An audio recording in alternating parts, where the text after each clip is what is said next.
Yeah, so it's encouraging to see, right? I think more companies, even small companies, are taking cyber a bit more seriously. Like I mentioned earlier, a few years ago, you talk to some clients and they say, I have a cyber policy that I'm good. I don't have to worry about it, right? And we've gone, we've matured beyond that, and people understand that they have to start to build a defense and put some defensive mechanisms in place. I also think too, the other thing that shifted too that I'm hearing a lot more is, 5 years ago, companies would say, I'm too small. No one knows who I am. I'm not a target.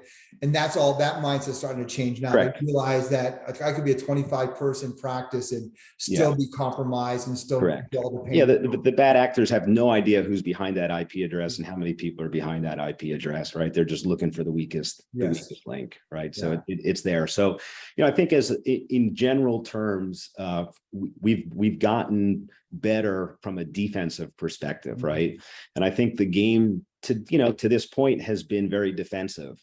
I think the shift that we're starting to see is really coming from the C-level, right? So, historically, we've been looking at this from the bottom up, right? What defensive measures are we going to put in place? How are we going to protect our infrastructure? And, kind of the table stakes of making sure we have backups and a disaster recovery plan. And, if the worst case happens, we know we can recover our data. But, from the C-suite and as leaders, they're starting to really look at this as a true risk, as they should, right? This is a risk to the business.